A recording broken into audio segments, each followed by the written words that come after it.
बिस्मिल्लाहिर्रहमानिर्रहीम, अस्सलाम वालेकुम। अली सलमान जी टीवी के तमाम नाज़रीन को जी स्पोर्ट्स में खुश आमदीद कहता है, जहाँ पीर से लेकर जुमेरात तक रोज़ाना रात 11:05 पर हम इस महफिल को सजाते हैं आपके लिए और बात करते हैं प्रोग्राम में उस दिन से जुड़ी खबरों के बारे में, उस दिन जो खेले गए मैचेस उन पर तबसे और तज्जिए लेकर आपकी खिदमत में हाजिर होते हैं। आज के शो में भी बहुत कुछ है, लेकिन सबसे पहले प्रोग्राम का फॉर्मेट आज की टॉप स्टोरीज। पाकिस्तान के साबिक टेस्ट कप्तान सईद अहमद तवील अलालत के बाद लाहौर में इंतकाल कर गए। चेयरमैन पीसीबी मोहसिन नकवी और खिलाड़ियों की जानिब से सईद अहमद के इंतकाल पर इजहारी अफसोस। पीसीबी का चैंपियंस ट्रॉफी से कबल 3 बड़े स्टेडियम्स की अपग्रेडेशन का फैसला। मोहसिन नकवी को नेशनल कज़ाफी रावलपिंडी स्टेडियम के इब्तिदाई डिजाइन पेश। न्यूजीलैंड के खिलाफ T20 सीरीज के लिए कौमी टीम के मुमकिना 25 रुकनी स्क्वाड के इंतखाब के लिए कौमी सिलेक्शन कमेटी का इजलास कल होगा।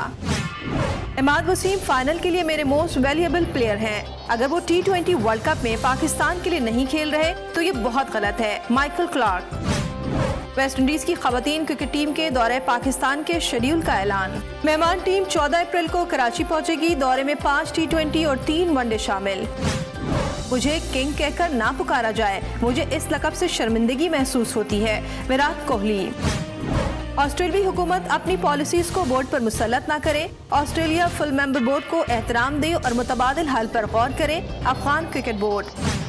फीफा वर्ल्ड कप 2026 क्वालिफायर्स के दूसरे मरहले में शिरकत के लिए उर्दनी फुटबॉल टीम पाकिस्तान पहुंच गई।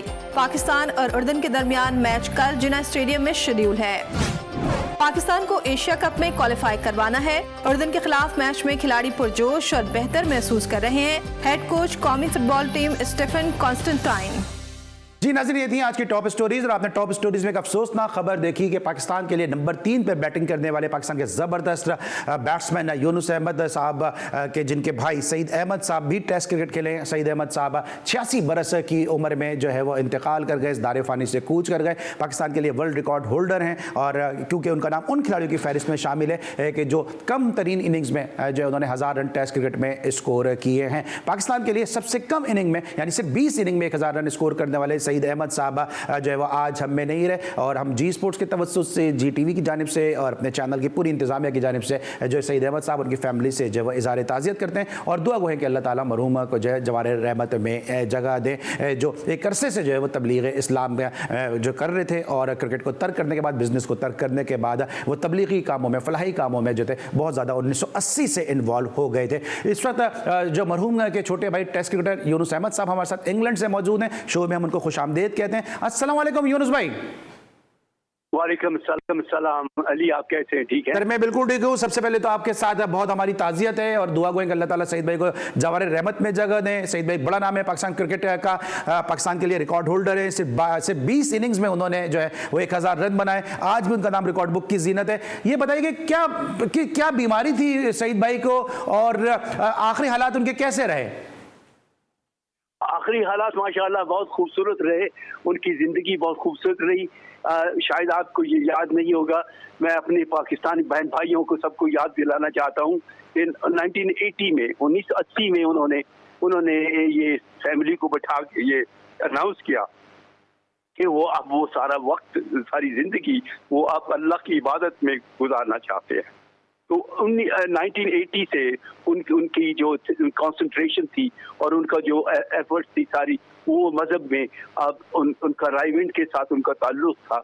तो रायविंड से वहाँ से इबादत के लिए जमातें जाती थी सब दुनिया में, साउथ अफ्रीका में, ऑस्ट्रेलिया में, कनाडा में, अमेरिका, ब्रिटेन, इंग्लैंड में। तो वो सईद भाई की ज़िंदगी बहुत खूबसूरत रही और वो बहुत खुश थे कि भी मुझे बारी ताला ने चुना है, मैं अल्लाह ताला की इबादत करूं और इस्लाम को मैं आगे बढ़ाऊं। ठीक है यूनुस भाई, बताएं कि क्या कोई बीमारी थी? क्योंकि उनकी माशाल्लाह एज भी 86 ईयर्स की हो गई थी, तो किसी बीमारी का शिकार थे, अचानक इंतकाल हुआ या उनकी जो है वो बीमारी का सिलसिला चल रहा था?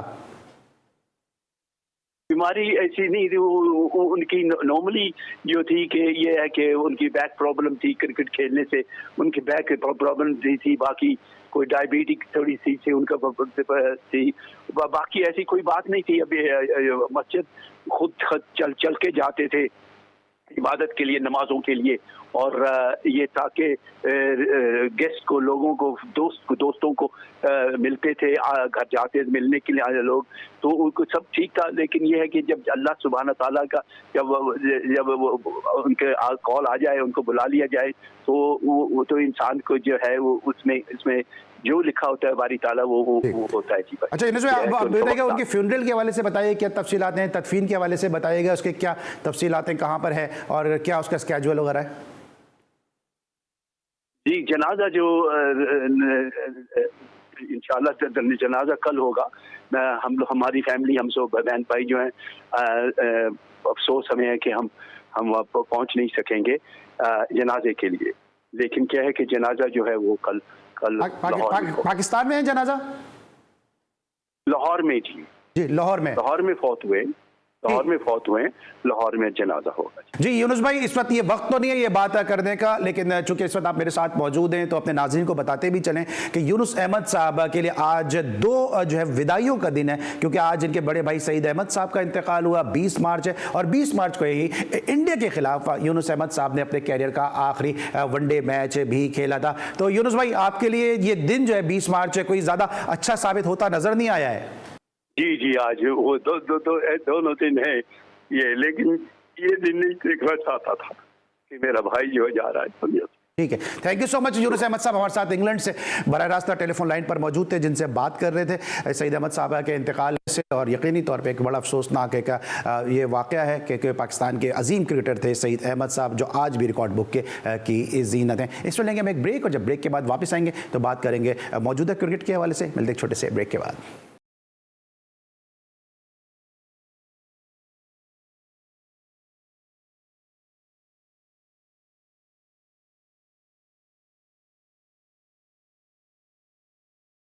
Welcome back after the break. और ब्रेक पर जाने से पहले हमारे साथ मौजूद थे यूनुस अहमद साहब, और हम तस्करा कर रहे थे मरहूम सईद अहमद साहब के हवाले से। लेकिन अब हम बात करेंगे पाकिस्तान के एक ऐसे ज़बरदस्त टैलेंटेड बैट्समैन के बारे में कि जिन्होंने पाकिस्तान सुपर लीग और इसके साथ साथ इससे पहले सिंध प्रीमियर लीग में अपनी उम्दा बैटिंग और बॉलिंग के जौहर दिखाए, फील्डिंग बड़ी ज़बरदस्त करते हैं, और इस पाकिस्तान सुपर लीग में वो टॉप 10 बैट्समैन में भी शामिल रहे। जबकि इस्लामाबाद यूनाइटेड जो टाइटल होल्डर है इस पाकिस्तान सुपर लीग की, उसमें वो सेकंड नंबर के टॉप रन्स गेटर हैं। इस वक्त हमारे साथ मौजूद होंगे उससे थोड़ी देर के बाद सलमान आगा। उनके प्रोफाइल पे जरा एक निगाह डालते हैं कि सलमान आगा का अब तक का क्या प्रोफाइल रहा। कि 12 मैचेस उन्होंने पाकिस्तान सुपर लीग के सीजन 9 में खेले, 310 रन स्कोर किए, 64 उनका हाईएस्ट रहा, 2 निफ्ट सेंचुरियां उनकी इन 12 मैचेस में जो थी, जिसकी वजह से जो है वो जबरदस्त यहाँ पे उनकी परफॉर्मेंस रही। इस्लामाबाद यूनाइटेड को चैंपियन बनने में इंपॉर्टेंट रोल उन्होंने प्ले किया। इसके साथ साथ बॉलिंग में भी जो है सलमान आगा ने 2 विकेटें हासिल की, और फील्डिंग तो उनके बारे में सभी जानते हैं कि फील्डिंग बड़ी जबरदस्त करते हैं, और दौरे ऑस्ट्रेलिया में भी उन्होंने जो है वो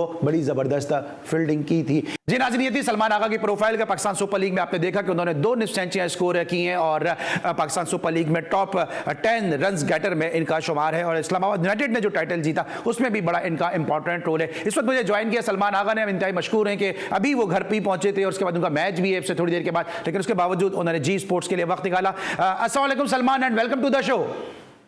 वालेकुम सलाम, आप सुनाएं कैसे हैं जी? Thank you very much, thanks for having me. बिल्कुल, हम जबरदस्त हैं और बहुत खुश हैं आपकी परफॉर्मेंस है। सलमान, ये बताएं, इस्लामाबाद यूनाइटेड ने तीसरी मर्तबा टाइटल जीता, और आपका बड़ा इंपॉर्टेंट रोल रहा इस टाइटल को जिताने में। ओवरऑल जर्नी आपकी कैसी रही इस पाकिस्तान सुपर लीग में? मतलब ऐसी एक जर्नी रही है जो मतलब मेमोरेबल है, हम सबको याद रहेगी। एक फैमिली की तरह माहौल था, और सब एक दूसरे को बैक कर रहे थे। मेरे ख्याल से मैंने जितनी भी टीमों से आज तक खेला हूँ, सबसे ज्यादा एंजॉय इनकी तरफ से खेल के किया है, और उसका आप देख रहे हैं रिजल्ट भी ये है कि हमने चैंपियन हुए हैं तीसरी दफा। ठीक है सलमान, ये जब आप गए थे सिंध प्रीमियर लीग का भी आपने फाइनल खेला था, वो फाइनल इसी ग्राउंड पे खेला गया था, वो फाइनल जो है वो हैदराबाद बहादुर नहीं जीत सकी थी। जब ये फाइनल खेलने के लिए जा रहे थे तो उस फाइनल की कुछ यादें थी कि उस गलती को आज नहीं करना है और अपनी टीम को टाइटल जिताना है? बिल्कुल, मतलब वो कहीं ना कहीं ज़हन में जरूर था, लेकिन इस टीम का जो माहौल था मुझे ऐसा लग रहा था कि मतलब ऐसे कहीं पे भी लगा, जब से सिंस हम प्ले ऑफ में मुझे ऐसा कहीं भी लगा कि यार टूर्नामेंट हम नहीं जीत सकते। ये जो हमने मुल्तान के खिलाफ 230 रन चेज किए थे पिंडी में, उसके बाद एक अलग सा बिलीव आ गया था। उसको ऐसे लग रहा था कि इंशाल्लाह टूर्नामेंट जीत ही जाएंगे, और वो जो बिलीव था वो ग्राउंड में हमारे प्लेयरों में नजर भी आया। और ये बताइएगा कि कोचिंग का एक्सपीरियंस, जो माइक हसन आपके साथ मौजूद थे, अजहर महमूद आपके साथ थे, फिर शादाब की कैप्टनसी पे लोग बहुत ज्यादा बात करेंगे, शादाब ने बड़ी जबरदस्त तरीके से लीड किया, तो ये जरा मैनेजमेंट के हवाले से और शादाब की कैप्टनसी के हवाले से बताइएगा। मेरे ख्याल से जो ये मैनेजमेंट हमारी थी ना, वो मेरे ख्याल से one of the best management जो मैंने जिनके साथ काम किया है उनमें आप एक नाम में कर गए रेहानुल हक। मेरे ख्याल से वो जो बंदे हैं ना, उन्होंने ये सब चीजों को जो फैमिली बनाने का जो मेरे ख्याल से इम्पोर्टेंट रोल है ना, और जो सारा काम है पीछे बिहाइंड द सीन वो काम करते हैं, सबको मतलब ऐसे फैमिली की तरह ट्रीट करते हैं। और माइक जो है मेरे ख्याल से mic very easy to work, उसका जो मतलब काम करने का तरीका वर्क प्रैक्टिस है मेरे ख्याल से बहुत अच्छे। हर प्लेयर को उसने उतनी इंपॉर्टेंस दी, कोई खेल रहा है कोई नहीं खेल रहा है, किसी की परफॉर्मेंस हो रही है किसी से नहीं हो रही है। और अज्जू भाई तो बॉलर के साथ हमेशा काम करते रहते हैं।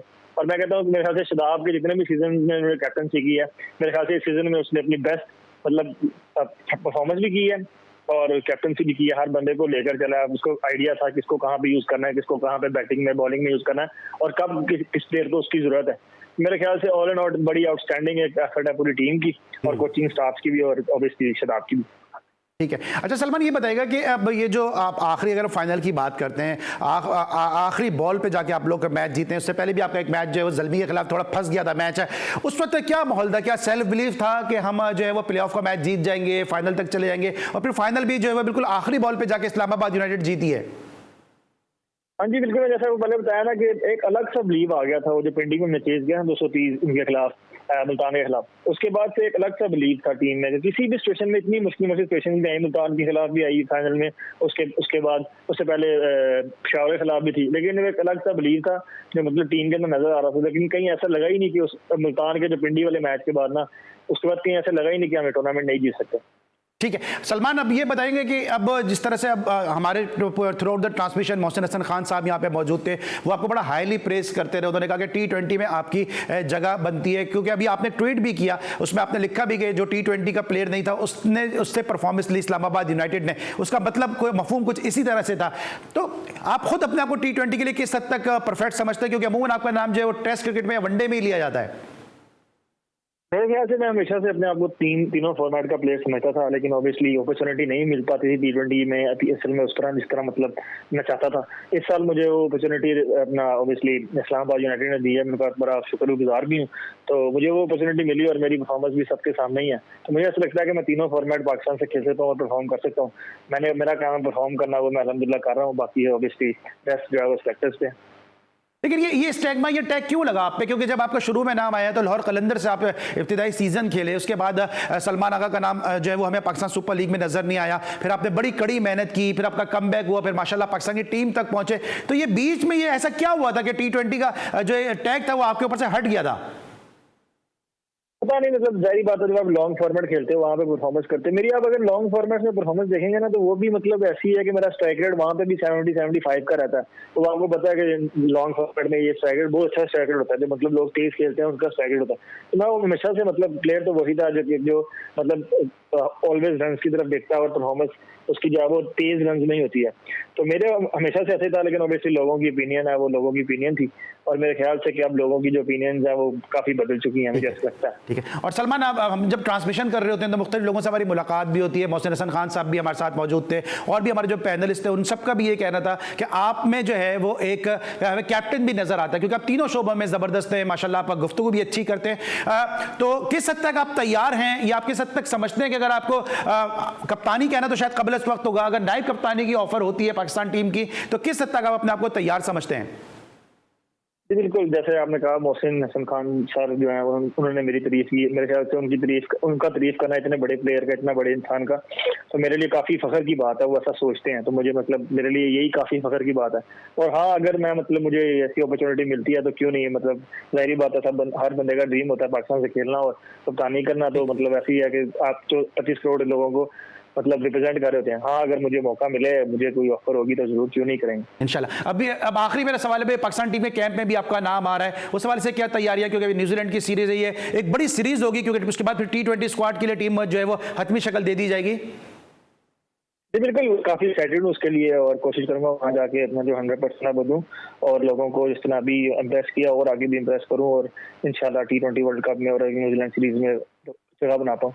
ठीक है। और आखिरी मेरा सवाल है कि कोई मैसेज देना चाहेंगे, क्योंकि GTV ने हमेशा आपको बड़ी भरपूर सपोर्ट की है, जी स्पोर्ट्स के प्लेटफॉर्म से हमेशा आपके लिए आवाज उठी है। जी बिल्कुल, आपका भी और जी स्पोर्ट का भी आप लोगों का काफी मतलब थैंक मतलब शुक्रगुजार हूँ कि आप लोगों ने मतलब इतना मैं देखता तो आपके प्रोग्राम काफी जो मेरे अलावा भी मतलब जो भी और भी बहुत से लोग हैं जिनको मतलब स्पोर्ट की जरूरत रहती है उनको भी करते हैं, तो आप लोगों का बहुत बहुत शुक्रिया। आप लोग अच्छा काम कर रहे हैं, ऐसे ही करते रहे। पाकिस्तान में प्लेयर्स को मतलब आप लोगों की सपोर्ट की जरूरत है और लोग जैसे भी कर रहे हैं काम, मेरे ख्याल से वो अच्छा काम जा रहा है। Thank you so much. Salman Agha हमारे साथ मौजूद थे, पाकिस्तान सुपर लीग के वाले से अपने सफर के बारे में आगाह कर रहे थे, अपनी परफॉर्मेंस के बारे में। इस वक्त लेंगे हम एक ब्रेक और जब ब्रेक के बाद वापस आएंगे तो मजीद बात करेंगे पाकिस्तान स्पोर्ट्स के हवाले से। मिलते हैं छोटे से ब्रेक के बाद।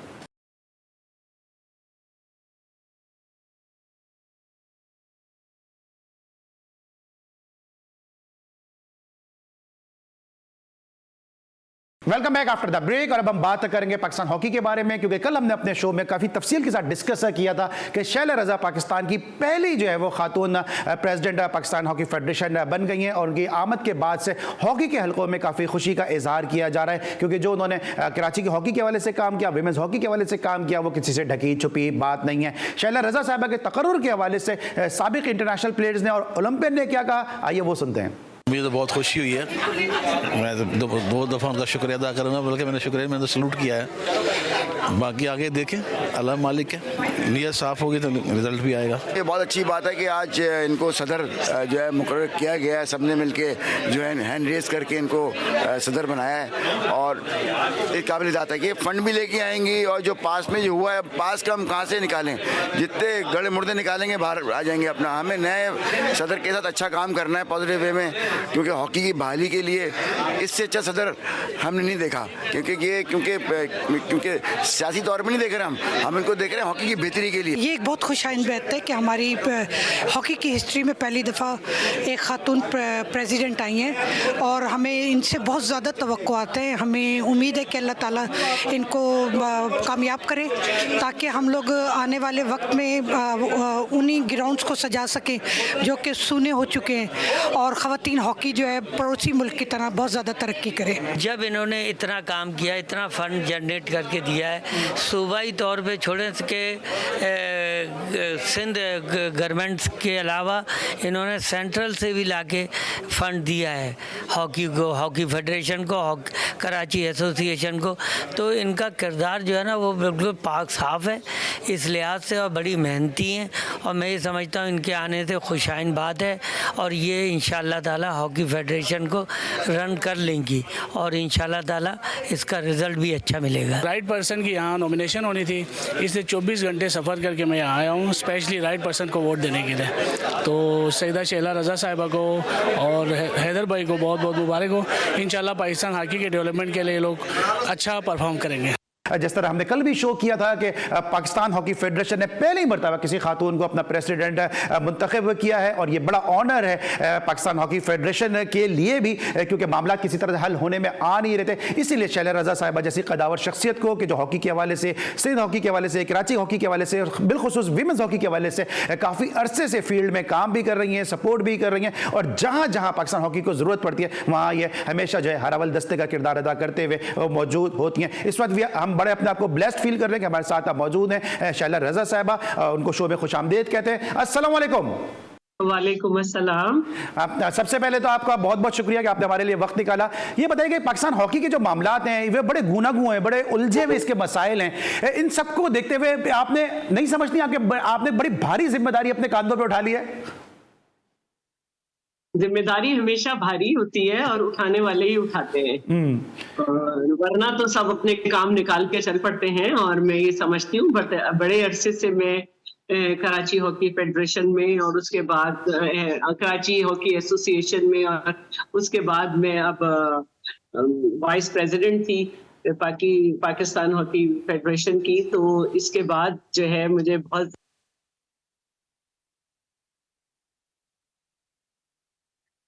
जिस तरह से मैंने कोशिश की कि मामला सही हो जाए, उसके बाद कांग्रेस का मुतफ़क़ा फैसला यही था कि ये जिम्मेदारी मुझे उठा लेनी चाहिए।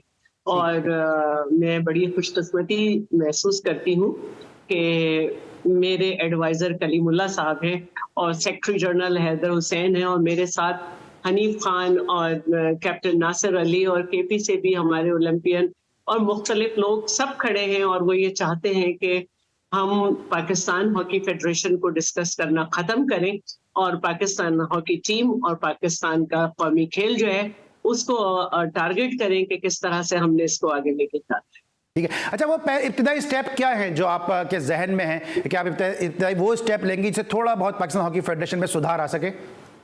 सबसे पहले तो स्क्रूटनी है, क्योंकि बहुत ज्यादा बोगस क्लब्स है और जिसकी वजह से जो है जो टैलेंट है वो सही तरीके से सामने नहीं आ रहा है। तो इसका हमने ऐलान कर दिया है और तमाम जो हमारे कहना चाहिए कि कांग्रेस के मेंबर्स हैं उनको ये कह दिया गया है कि, और दूसरी बात जो है वो ये है कि हमने कोशिश की है कि हम जल्द ही अपने एक प्रेस कॉन्फ्रेंस इंशाल्लाह कल नहीं तो परसों हम करेंगे, जिसमें अपना पूरा लाहे अमल देंगे पूरे साल का कि किस तरह से हमने आगे बढ़ना है। ठीक है। अच्छा, आपको जो मुखालिफ ग्रुप है इसमें राना मुजाहिद साहब हैं और बुख्ती साहब हैं, उन्होंने भी एक कांग्रेस की एक मीटिंग बुलाई हुई है, उस हवाले से बताइए, क्योंकि ऐसा लग रहा है कि दो मुतवाजी एसोसिएशन जो है वो हॉकी में भी नजर आएंगी।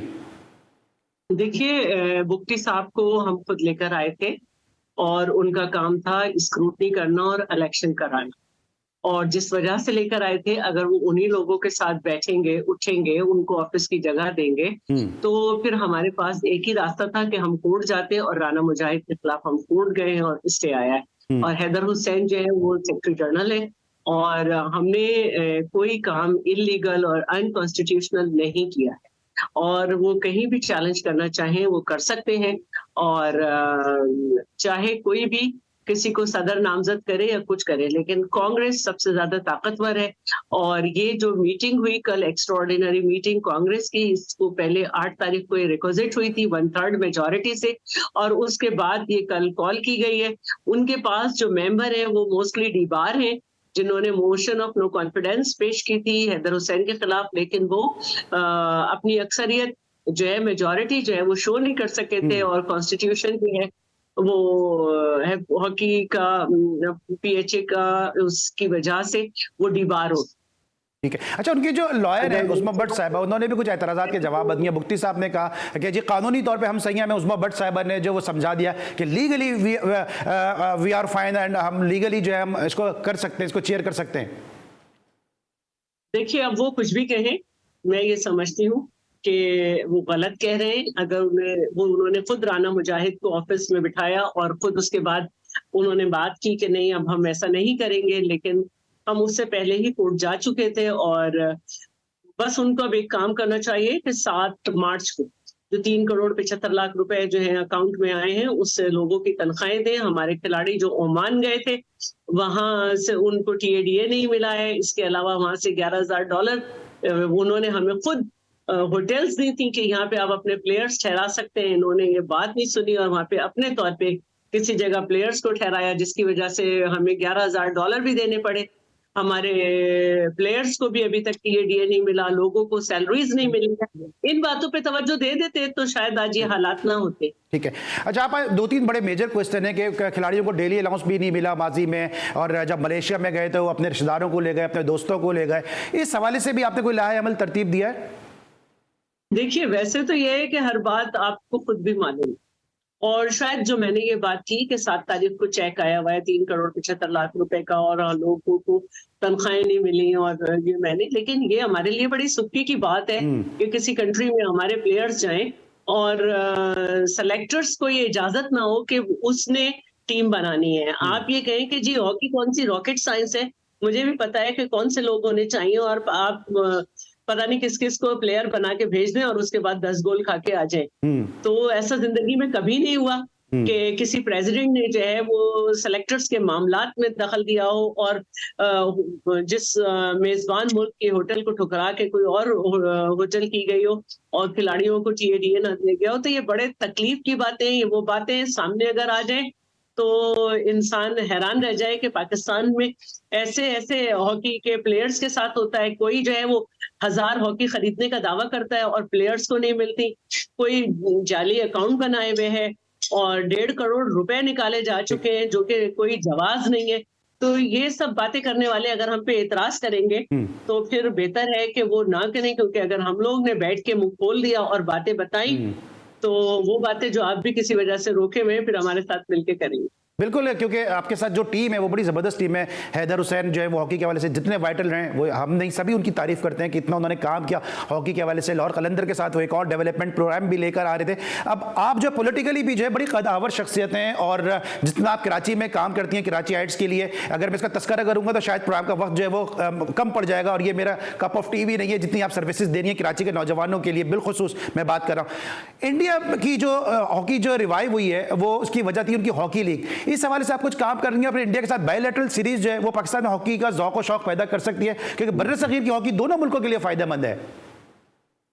जी बिल्कुल, हम ये समझते हैं कि बहुत जल्द लीग का ऐलान होने वाला है और हम जो है वो इन मामलात में नहीं पड़ेंगे कि हम पाकिस्तान हॉकी फेडरेशन के दूसरे ग्रुप को कहते रहे चोर डाकू, क्योंकि FIA पहले ही आ चुका है। हम जो है आपको परसों अपना पूरा लाहे अमल देंगे जिसमें लीग का भी ऐलान है और बहुत सारे जो हैं वो मैचेस हैं और अभी तक हमें नहीं पता चल सका था कि आया हमारी पाकिस्तान की कोई टीम होगी, और टीम होगी तो क्या वो अजलान शाह जाएगी। 8 मुल्कों के जो मैचेस हो रहे हैं क्या उसमें हमारी टीम जाएगी और टीम को सेलेक्ट कौन करेगा, ये सारी चीजें जो है अब ये रॉकेट साइंस नहीं होंगी, जिसके काम है वही करें। ठीक है, थैंक यू सो मच आपा। ये वक्त बड़ा महदूद था और अभी आपने अपनी मसरूफियात में से वक्त भी हमारे लिए निकाला, लेकिन इंशाल्लाह एक तवील शो एक तवील नशिस्त करेंगे और हैदर हुसैन साहब भी हमारे साथ मौजूद होंगे। आपके एडवाइजर कलीमुल्लाह साहब से भी हम रिक्वेस्ट करेंगे कि हमें ज्वाइन करें, क्योंकि बहुत सारी बातें करनी है हॉकी के हवाले से और उम्मीद है कि आपकी आमद के बाद से, आपकी सदारत के बाद से हॉकी के मामला जल्द हल हो जाएंगे। आज के लिए बस इतना ही। अली सलमान को इजाजत दीजिए, अपना बहुत ख्याल रखिए। अल्लाह हाफिज़।